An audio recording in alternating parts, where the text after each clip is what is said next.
আপনারা কি আমাকে বিয়ে দিতে চান নাকি চান না?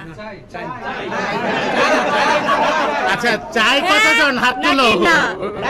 বিয়ে নয়, একাই ভালো আছি।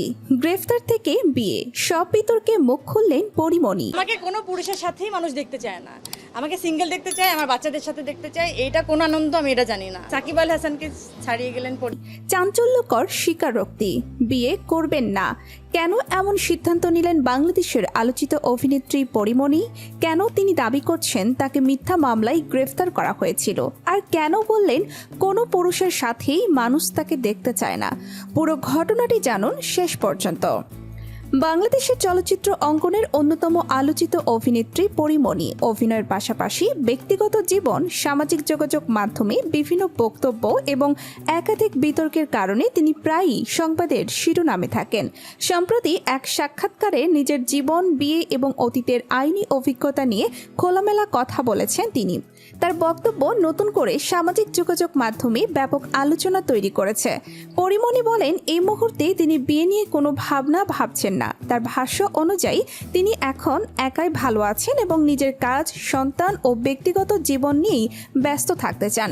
তিনি মনে করেন জীবনের এই পর্যায়ে নিজের মানসিক শান্তি ও দায়িত্বই সবচেয়ে গুরুত্বপূর্ণ। একই সাক্ষাৎকারে তিনি অতীতের একটি বহুল আলোচিত ঘটনার প্রসঙ্গও তুলে ধরেন। তার দাবি, তাকে একটি মিথ্যা মামলায় গ্রেফতার করা হয়েছিল। এই বক্তব্য প্রকাশের পর সামাজিক যোগাযোগ মাধ্যমে নানা ধরনের প্রতিক্রিয়া দেখা যায়। কেউ তার বক্তব্যের সঙ্গে সহমত প্রকাশ করেছেন, আবার কেউ মনে করছেন এ বিষয়ে আদালতের নথি ও আইনি প্রক্রিয়ায় চূড়ান্ত সত্য নির্ধারণ করবে। তাই বিষয়টি নিয়ে ভিন্নমত থাকলেও আইনগত প্রক্রিয়ার প্রতি সম্মান দেখানো জরুরি। বিয়ে প্রসঙ্গে পরিমণির আরেকটি মন্তব্য বেশ আলোচনায় এসেছে। তিনি বলেন, কোনো পুরুষের সাথেই মানুষ আমাকে দেখতে চায় না। এই মন্তব্যের মাধ্যমে তিনি বোঝাতে চেয়েছেন তার ব্যক্তিগত সম্পর্ক নিয়ে মানুষের অতিরিক্ত আগ্রহ এবং সামাজিক যোগাযোগ মাধ্যমের নানা মন্তব্য অনেক সময় একজন মানুষের ব্যক্তিগত জীবনকে কঠিন করে তোলে। তিনি আরও ইঙ্গিত দেন, একজন জনপ্রিয় শিল্পী হওয়ার কারণে তার ব্যক্তিগত সিদ্ধান্ত অনেক সময় জনসম্মুখে বিচার বিশ্লেষণের বিষয় হয়ে যায়। ফলে কোনো সম্পর্ক, বন্ধুত্ব কিংবা ব্যক্তিগত সিদ্ধান্ত নিলেও তা নিয়ে শুরু হয় নানা ধরনের আলোচনা ও সমালোচনা। পরিমণির ব্যক্তিগত জীবন বরাবরই সংবাদ মাধ্যমের আলোচনায় ছিল। তবে সাম্প্রতিক সময়ে তিনি অভিনয়, মাতৃত্ব এবং নিজের ভবিষ্যৎ পরিকল্পনার ওপর বেশি গুরুত্ব দিচ্ছেন বলেই জানিয়েছেন। তার মতে, জীবনের প্রতিটি অভিজ্ঞতা তাকে আরও শক্তিশালী করেছে এবং তিনি এখন নিজের মতো করে এগিয়ে যেতে চান। বিশ্লেষকরা বলছেন, জনপ্রিয় ব্যক্তিদের ব্যক্তিগত জীবন নিয়ে মানুষের আগ্রহ নতুন কিছু নয়। তবে কোনো বক্তব্য বা অভিযোগ মূল্যায়নের ক্ষেত্রে যাচাই করা তথ্য এবং আদালতের সিদ্ধান্তকে গুরুত্ব দেওয়া প্রয়োজন। সামাজিক যোগাযোগ মাধ্যমে ছড়িয়ে পড়া সব তথ্য যে সত্য হবে এমন ধারণা ঠিক নয়। এদিকে পরিমণির এই সাক্ষাৎকার প্রকাশের পর ভক্তদের মধ্যেও মিশ্র প্রতিক্রিয়া দেখা গেছে। অনেকেই তার সাহসিকতার প্রশংসা করেছেন, আবার অনেকে মনে করছেন ভবিষ্যতে তিনি নতুন করে জীবনসঙ্গী বেছে নেবেন কিনা সেটি সম্পূর্ণ তার ব্যক্তিগত সিদ্ধান্ত।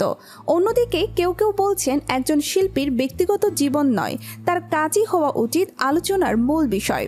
সব মিলিয়ে পরিমণির সাম্প্রতিক বক্তব্য আবারও তাকে আলোচনার কেন্দ্রে নিয়ে এসেছে।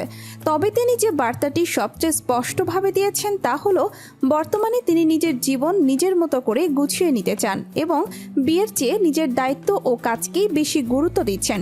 একই সঙ্গে অতীতের আইনি অভিজ্ঞতা নিয়েও তিনি নিজের অবস্থান তুলে ধরেছেন। এখন এই বক্তব্য নিয়ে আলোচনা কতদূর গড়ায় এবং ভবিষ্যতে তিনি নতুন কোনো সিদ্ধান্ত নেন কিনা সেটিই দেখার বিষয়। আপনার কি মনে হয়?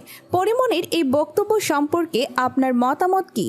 ভিডিওটি ভালো লাগলে অবশ্যই লাইক করুন, কমেন্টে আপনার প্রতিক্রিয়া লিখুন এবং চ্যানেলটি সাবস্ক্রাইব করুন।